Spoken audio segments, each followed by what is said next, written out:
से कोई पगला जाता ना, ऐसे पागलों की तरह से हरकतें कर कर बच्चों को खिलाना, या फिर यूं कहो कि बच्चे को डराना जो है ना अब पीपिका मैडम की आदत हो गई है। कैमरा आ गया, कैमरा आ गया। उससे कई बार जो है ना बच्चा डर भी जाता है। मैं तो सच में ऐसे बोल भी नहीं पा रही, जैसे वो बोल बोल कर बच्चे को डराते हैं, और साफ दिखाई दे जाता है कि बच्चा जो है डर रहा है इस चीज। जिन जनाब को कुछ ज्यादा याद नहीं रहता, उन जनाब को वो याद है कि जिस दिन उन्होंने स्ट्रिप का फोटो भेजा था और ये बताया था कि उन्होंने जो है पॉजिटिव आया है, कंसीव कर लिया है। वाह, मतलब हर चीज़ की हद होती है भाई, और झूठ बोलने की तो इन दोनों मियाँ बीवी से हद है। तो भाई हम निकल रहे हैं वहाँ पे, और हम जा रहे हैं शूटिंग पे, यानी कि प्रैक्टिस पे। और वहाँ पे जो है पीपिका भी को भी आना है। क्यों आना है वो नहीं बताया, लेकिन आना है उनको, क्योंकि उनको जाना है नज़र रखने के लिए। वो छोड़ ही नहीं रही हैं, क्योंकि वो चाहती हैं कि हिस्ट्री जो है वो रिपीट ना हो। इसलिए हर शूट पर डेली बच्चे को परेशान करके वहाँ पर उसको लेके जाना, चाहे उसकी नींद डिस्टर्ब हो, चाहे फिर उसका आराम डिस्टर्ब हो, लेकिन मैडम को तो अपना काम करना ही है। और जाने से पहले एक चीज़ बताऊंगा, और वही तेल जो मैडम ने प्रमोट किया था, वही तेल मियाँ बीबी दोनों ही वो तेल बेच रहे हैं। उसमें हमें कोई इंटरेस्ट नहीं है। और हर बार का इंजरी का दिखाने का क्या पर्पस है, मुझे तो यही समझ में नहीं आता। मतलब कहने का मतलब ये है कि पहले से ही अपने आप को सेफ जोन में डालकर चल रहे हैं कि कल को अगर किसी भी तरह से मेरा परफॉर्मेंस अच्छी ना हो, या फिर मैं एलिमिनेट हो जाऊं, तो एटलीस्ट मेरे जो सब्सक्राइबर हैं वो बहुत ही ज़्यादा सहानुभूति मेरे साथ रखें, और ये कहें कि देखो मैं तो पहले से कितना इंजर्ड था, उसके बावजूद भी मैंने अपने 2 से 3 जो भी परफॉर्मेंस थी वो बेस्ट दी, यानी कि मैंने बहुत ज़्यादा मेहनत की। अब क्योंकि ये तो डेली व्लॉगर हैं तो ये तो दिखा सकते हैं, जो डेली व्लॉगर नहीं है क्या वो मेहनत नहीं कर रहे होंगे? क्या उनको इंजरीज नहीं हो रही होंगी? क्या उनके साथ प्रॉब्लम नहीं हो रही होगी? जैसे प्रॉब्लम हमने देखी थी ना उर्वशी ढोलकिया के साथ, उनका तो बाकायदा फ्रैक्चर आया है। हेयर लाइन फ्रैक्चर ही सही, लेकिन फ्रैक्चर तो फ्रैक्चर होता है ना, जिसमें हमने प्लास्टर उनके अंगूठे पर लगा हुआ देखा था। उसके बावजूद भी भिगोकर पानी में भी उन्होंने क्या ज़बरदस्त अपनी जो परफॉर्मेंस दी थी। क्या उनको तकलीफ नहीं हो रही होगी प्रैक्टिस करते हुए या परफॉर्मेंस करते हुए? लेकिन ये जो है ना हर चीज का इनको तो हवा बनाने की आदत पड़ रही है। सिंपैथी गेन करने का फंडा है बाबू भैया। अच्छे डांसर निकल जाते हैं, और इनके जैसे डांसर जो हाँफते हैं, मतलब परफॉर्मेंस के बाद कितनी देर तक हाँफते रहते हैं। तो कैसे जिम करते हो तुम, क्या करते हो, कैसे फिटनेस है? तो उसमें भी जो है इन लोगों को, क्योंकि वोट के जरिए जो है इतना, क्योंकि डेली व्लॉगर हैं, 3-3 व्लॉगर हैं, 3-3 लोगों की कई लाखों में जो है फॉलोवर्स हैं, तो वही वो तो डेफिनेटली वो तो सेफ होंगे ही, क्योंकि इतने जो है ब्लाइंड फॉलोवर्स जो है इनके। लेकिन जो लोग रियली में मेहनत कर रहे हैं, मेहनती लोग हैं, वो एक एक करके इसी तरह से निकल जाएंगे, जैसे कि वो हमारे वोटों की कमी के कारण हमारे आमिर बाहर निकल गए। कितने अच्छे डांसर थे कि एक टाइम पर उन्होंने वो कंटेस्टेंट जीते थे। दोनों मियाँ बीबी की एक ही बात, एक तरफ तो फिटनेस फ्रीक होने का जो है ना नाटक करते हैं, और दूसरी तरफ भर भर के केक खाते हैं। पहले उन्होंने स्टूडियो में केक खाया, फिर उन्होंने घर आके केक खाया, क्योंकि परफॉर्मेंस अच्छी दे दी तो इस हफ्ते नज़र आ गए। और पिछले हफ्ते परफॉर्मेंस अच्छी नहीं थी, सबसे लोएस्ट उन्होंने मार्क्स लिए थे, तो उसके बावजूद उन्होंने जो है अपना फेस नहीं दिखाया, और 3 से 4 दिन के लिए बिना व्लॉग के गायब हो गए, क्योंकि जब तो शर्म आ रही होगी ना फेस करने से। और अब बहन की तरह से इन्होंने भी ये सारे काम करने शुरू कर दिए, लोगों के बीच में जाना शुरू कर दिया है, लोगों को जो है अप्रिशिएट करना शुरू कर दिया है, उसको अपने व्लॉग में दिखाना शुरू कर दिया है, जिससे कि डाउन टू अर्थ हमें जो है देखने के लिए मिले, और लोगों को लगे कि ओ कितने हम्बल हैं ये लोग, ओ माय गॉड कितने जो है एक नॉर्मल इंसानों को भी इस तरह से ऐसे केयर करते हैं, प्यार करते हैं, गले लगाते हैं, और उनको जो है अप्रिशिएट करते हैं अपने व्लॉग में, और उनको फीचर करते हैं अपने व्लॉग में। तो बस वो आ गई हैं, और जो वो शायरी सुना रही थी, और नाम भी टाइटल में शायरी ही मतलब शायरी के नाम से ही टाइटल भी रख दिया। तो वही जो है मैडम नजर रखने के लिए क्योंकि गई हुई थी, तो वहाँ पे जो है स्टूडियो के बाहर इनके सब्सक्राइबर मिल जाते हैं, तो उनकी वहाँ पे वो अप्रिशिएट कर देते हैं उनको। साफ दिख रहा था टोटल स्क्रिप्टेड था, क्योंकि ऐसे ही किसी के रैंडम लोगों के नाम याद ना रहें, और फिर याद रहें और उसको फिर इस तरह से बता दें, इसका मतलब पहले पूरी अच्छी तरीके से बात हो गई है, और उसके बाद सबको फिर कैमरा ऑन करो, लाइट कैमरा एंड एक्शन, और उसके बाद कि ये हैं, ये उनके हस्बैंड हैं, ये इनका ये नाम है, ये इनका ये नाम है। रट्टू तोते की तरह से जो रटा था वो फटाफट से बोल दिया और बता दिया, क्योंकि इस तरह से अगर नहीं दिखाएंगे तो वोट कैसे आएंगे? और वोट तो दोनों साइड की पार्टी से चाहिए था, अपनी साइड से भी चाहिए था, और जिन लोगों को खास तौर से पीपिका ने नाराज़ किया हुआ है उनकी तरफ से भी चाहिए था। और कितनी ओवर एक्साइटेड हो गई है, मुझे क्या फील हो रहा है, क्योंकि मैंने ऐसा जो है माधुरी मैम के लिए लिखा था। अरे भाई तुम अपने आप को माधुरी मैम के साथ कंपेयर कर रहे हो, आप कहाँ और वो कहाँ। और इस बात का इतना खुश, इतनी एक्साइटमेंट, इतनी वो, ये सब समझ में आ रहा है ये सब क्यों हो रहा है। जनता बेवकूफ़ नहीं है मैडम। और उसके बाद गाड़ी में बैठ के जो बेइज्जती की है ना मैडम की, मतलब एक तरफ तो कहते हैं कि मैंने जो ये प्रोग्राम है ये मैंने लिया ही इसलिए है, इसलिए साइन किया है इसका कॉन्ट्रैक्ट, क्योंकि मुझे ये पीपिका के लिए जीतनी है ट्रॉफ़ी, क्योंकि वो ट्रॉफ़ी नहीं जीत पाई थी, पहले हफ्ते आउट हो गई थी। और वही बात बार बार उसको जता कर और ये कह के उसकी बेइज्जती, इंसल्ट भी कर रहे हैं, जैसे कि अभी वो हो भी रहा था।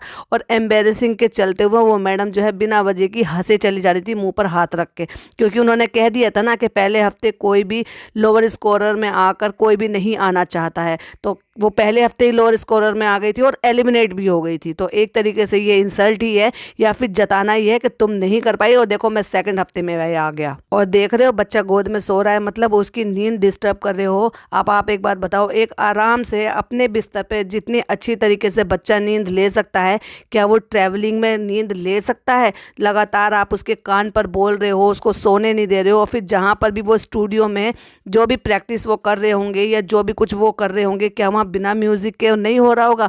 तो उस बच्चे के साथ इतना क्यों कर रहे हैं, क्यों उस बच्चे को इतना हैरेस कर रहे हैं?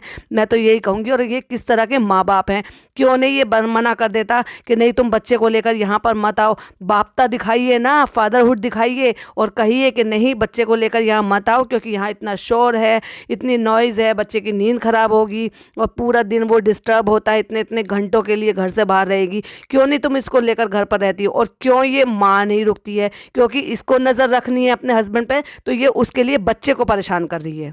और जब तक ये व्लॉग लाइव होगा, जब तक आप गोविंदा वाला एक्ट देख लोगे, I am very proud of you. जैसे मैं एक माँ को गर्व होता है ना बड़ा अपने बच्चे पर कि मेरे बच्चे ने बहुत अच्छा काम किया है, एग्जैक्टली हमारी पीपिका मैडम को होता है जब जनाब कुछ अच्छा कर देते हैं। और तब तो एक बार भी नहीं बोला। और क्या कह रही हैं, हाँ मैंने एहसास किया था, मैंने नोटिस किया था कि जब लोअर स्कोर आए थे तो तुम सो नहीं पाए थे, तुम ये नहीं कर पाए थे, तब तो आपने आके एक बार भी ये नहीं कहा, ना ही ये जताया। कोई बात नहीं, ऐसे तो हो जाता है, लेकिन वो शर्म की बात थी, तब सामने मियाँ बीबी नहीं आए। अब क्योंकि अच्छे नंबर आ गए हैं तो मियाँ बीबी फिर सामने से आ गए। और मुझे तो हंसी आई थी सचमुच में अरशद वारसी जी के कमेंट सुनकर। उन्होंने जो कहा ना एग्जैक्टली वर्ड टू वर्ड बिल्कुल सही कहा, छपरी। वो लग रहे ही थे, छपरी ही लग रहे थे, उसी तरह से बाल, उसी तरह से एक्टिंग। और कहीं से भी मुझे ऐसा नहीं लग रहा था कि इन्होंने जो है इतने महीनों से ये जिम जा रहे हैं तो फिटनेस कहीं दिखाई दे रहा। खूब अच्छे तरीके से बैली दिखाई दे रही थी उस बनियान में, जो वो बनियान टाइप का उन्होंने पहना हुआ था और फिर शर्ट ओपन की हुई थी, तो उसमें साफ दिखाई दे रही थी कि इनकी फिटनेस। और इंसल्ट करके कहते हैं कोई भी नहीं चाहेगा, पॉइंट टू बी नोटेड, कोई भी नहीं चाहेगा कि उसको जो है लोअर मार्क्स मिले। तो मतलब ये जता दिया मैडम को कि तुम लोअर मार्क्स लेकर आए थे और पहले ही उसमें हफ्ते में आप आउट हो गए थे, तो वो तुमने जानबूझ के किया है, एक तरीके से मैं तो यही कहूँगी। और उसके बाद खिसिया के दोनों हंस रहे हैं कि ओ ये मैंने क्या बोल दिया, इसका तो उल्टा इम्पैक्ट पड़ जाएगा। तो वो जो है शर्माते हुए और झिझकते हुए जो हंसी से हंस रही थी ना, वो साफ दिखाई दे रहा था। और इतना ओवर स्मार्टनेस में ये कहा मैं ट्रॉफी जीत कर लेकर आऊँगा, मैं पीपिका के लिए ये जीत के दिखाऊंगा। इतना ओवर एक्साइटमेंट नहीं दिखाई देना चाहिए, क्योंकि हमें आने वाले वक्त का पता ही नहीं होता। और पहले ही हफ्ते में लोअर स्कोर लेकर खड़े हो गए। मुझे तो इतनी हंसी आई कि देखो इसको कहते हैं ओवर स्मार्टनेस का नतीजा।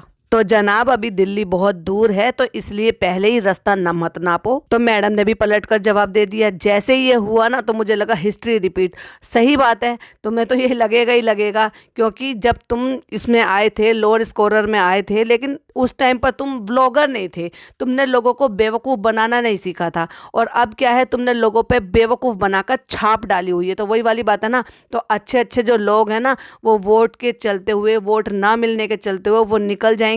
और जो तुम जैसे लोग हैं जिन्होंने बहुत ज़्यादा मेहनत नहीं की है, बस वोट के चलते तुम लोग आगे बढ़ते चले जाओगे, जो कि बहुत ज़्यादा गलत है दूसरों के लिए। और फिर वही अपने मुंह मियाँ मिट्ठू बनना, भाई घर आ गए टाइम पे और वो जो है प्रोग्राम शुरू हो गया है, और फिर सबके मुंह पे कैमरा मार मार के पूछना। इनका बस ये एक ही फंडा है हर किसी को, और दोनों के व्लॉग में यही देखने के लिए मिलता है। पहले वो मैडम जो है वो भी अपने व्लॉग में यही दिखाती है कि आज परफॉर्मेंस आ रही है, और देखा आपने जहाँ परफॉर्मेंस दिखा रही हैं वहाँ पे बैठी हुई है, बच्चे को सिर्फ डायपर में लेकर बैठी हुई है। वैसे तो आप जो है जब उनकी मालिश करते हुए दिखा रहे थे, तब आपने बच्चे को नहीं दिखाया कि आप उसकी मालिश कर रहे हो, सिर्फ इतना दिखाया कि मालिश कर रहे हो, लेकिन बेबी को नहीं दिखाया, यानी कि उसको बिना कपड़े के फीचर नहीं किया। और यहाँ पे सरेआम क्या दिखाना चाह रहे हो तुम बच्चे को, एक डायपर में लेके पूरे नंगे बच्चे को। शर्म नहीं आई आपको ये सब करते हुए? या बड़े बच्चे की परफॉर्मेंस में इतनी खो गई कि छोटे बच्चे का देखा ही नहीं है कि उसके साथ आप क्या कर रहे हो। अब क्योंकि अच्छी परफॉर्मेंस हुई है तो भाई वो जो केक भेजने वाले हैं वो पीछे कर से हट जाएं, उनको भी तो अपना फीचर कराना है ना इनके व्लॉग में। तो उन्होंने 2 केक भेजे, एक जनाब के लिए भेजा, एक बहुत यम्मी केक था। अभी तो स्टूडियो में डेली डेली तो आप केक खा रहे हो, तो फिर आपकी फिटनेस का क्या होगा। और ऐसी वो जो मैडम है ना, एक तरफ तो बताती हैं कि मैं जो है जिम कर रही हूँ, मैं एक्सरसाइज कर रही हूँ, मैं एरोबिक कर रही हूँ, मैं वहाँ तक नहीं पहुँच पा रही। दूसरी तरफ आप जो है केक खा रहे हो, तीसरी तरफ आप जो है पंजीरी खा रहे हो। तो क्या मान कर चले कि आप क्या दिखाना चाह रहे हो और एक्चुअल में है क्या, सच कौन सा है। जब नंबर कम आए थे तब रिंकू ने केक क्यों नहीं भेजा आपको, मुझे तो ये हैरानी थी। तब उस पर 16 नंबर लिख कर भेजती, वाह तब मज़ा आता। और बेटर लक नेक्स्ट टाइम लिख कर भेजती तो तब तो और भी ज़्यादा मज़ा आता। और अब आता है फाइनली वो सीन जिसके लिए हम ये पॉडकास्ट स्पेशली मैं बना रही थी, जो कि मुझे बहुत ज़्यादा चीज़ें लगी। अच्छा वो चीज़ें क्या लगी है, वो सामान दिखा रहे हैं फर्श पर फैला हुआ। तो आप अगर नोटिस करेंगे तो सामान दिखाते दिखाते एक अखबार बिछा हुआ है फर्श पर, जिस पर एक भगोना रखा हुआ है। ध्यान से देखेंगे तो उस भगोना जो चमचा रखा हुआ है वो सना हुआ है, यानी कि उन्होंने खोल कर नहीं दिखाया। यानी कि चिकन की जो यखनी होती है या मसाला चिकन होता है वो इन्होंने पहले ही बना दिया है। और जब वो बता रहे हैं कि क्या कर रही हो, वो चावल निकाल कर भिगो रही हैं, यानी कि चावल जो हैं वो सुबह बनेंगे, यानी कि बिरयानी सुबह तैयार होगी, उसकी यखनी एक दिन पहले ही तैयार करके रख दी है। तो एक तरीके से वो बासी नहीं हो जाएगी। मतलब अगर तुम्हें भेजने का, कराने का, खिलाने पिलाने का इतना ही ज़्यादा शौक है तो आप सवेरे 6 बजे उठो, 6 बजे से अपनी प्रिपरेशन करो और एकदम फ्रेश बनाकर फिर दो। भाई मैंने तो आज तक कभी देखा नहीं है कि किसी ने यखनी पहले तैयार कर ली है और बिरयानी जो है वो नेक्स्ट डे बन रही है। यानी कि जो उसका मसाले और वो सब चीज़ होती है वो बासी खाने का बासी का ही टेस्ट होता है और ताजी खाने का ताजी ही टेस्ट होता है। बना रही हैं 18 किलो बिरयानी, क्योंकि 8 केजी चिकन है और 10 केजी उसमें चावल है, तो कुल मिला के ये 18 केजी हो जाएगा। और उस पर डाउट हो रहा है मैडम को, क्योंकि मैडम की हवाइयाँ उड़ी हुई हैं, क्योंकि जनाब कह रहे हैं बना लोगी ना, सही से बन जाओगी ना, पचका तो नहीं कराओगी ना, इंसल्ट मत करा देना मेरी, क्योंकि तुमने इतनी कभी भी बनाई नहीं है। अरे सब ऐसी वाली बात है। तो जैसे कि हमने पहले भी एक आध बार सुना है कि फराह मैम जो है वो बहुत अच्छी कुक है, लेकिन जब वो सेट पर इस तरह से खाना लेकर आती हैं तो वो बता देती हैं कि मेरे कुक ने बनाया है, लेकिन खाना तो उनकी तरफ से आया ना। तो इस तरह से आप भी उसको रेडी करवा सकते हो। ज़रूरी है आपको अपना वहाँ पे शेफ़ पना दिखाना जबकि आप खुद डाउटफुल हो। लेकिन मुझे तो ये भाई बहुत अजीब लगा कि वो जो मसाला चिकन का जो मसाला बना के पहले ही रख लिया है उन्होंने और बताया नहीं है और खोल कर दिखाया नहीं है। लेकिन उनकी बातों से ये लगा कि कल बिरयानी बनकर जाएगी, क्योंकि वो जो बिरयानी के चावल हैं वो 2.5-3 घंटे भीगते हैं, उसके बाद वो जाएगी। यानी कि कल वो बिरयानी लेकर आएगी लंच में 1 बजे, और मसाला बनाकर पहले ही रख लिया जो अखबार बिछाकर उस पर भगोना रखा हुआ था, जो कि मुझे तो बहुत ही ज़्यादा गलत लगा। तो कल मेरा शूट है, कल आओ तुम इंशाल्लाह ये बिरयानी बना के, जिसका चिकन तुमने पहले ही रात को बनाकर रख लिया है, चावल तुम अब भिगो रही हो, लेकिन खाएंगे हम उसको कल लंच में। और दोनों मियाँ बीवी ने सेम किया, यानी कि पहले शुरुआत में जो है प्रमोशन कर दिया तेल का, और बाद में एंडिंग के टाइम पर रिमाइंड जरूर कराया कि वो तेल आप जरूर लेना, क्योंकि वो तेल तो बहुत अच्छा है, दोनों के बाल उसी से तो अच्छे हैं। इसीलिए ना तो वो हेयर कलर कराते हैं, ना हेयर स्पा लेते हैं, ना जूटीज जाते हैं, तो ब्यूटी कॉस्मेटिक कुछ भी यूज़ नहीं करते ये लोग। जो प्रमोशन करते हैं ना, बस उसी से ये लोग बहुत ज़्यादा अच्छे और सुंदर दिखते हैं। तो जो सब्सक्राइबर है ना वो लेना ज़रूर, ठीक है, क्योंकि अब तो मियाँ बीवी ने दोनों ने किया है तो आपको तो दोनों ही पसंद है, तो प्लीज़ लेना ज़रूर है। ये था मेरा रिएक्शन। वीडियो पसंद आए तो लाइक शेयर कीजिएगा, चैनल पर पहली बार आए हैं तो सब्सक्राइब कीजिएगा। मिलती हुई एक और नई वीडियो के साथ। टिल देन बाय बाय, अल्लाह हाफिज़, टेक केयर।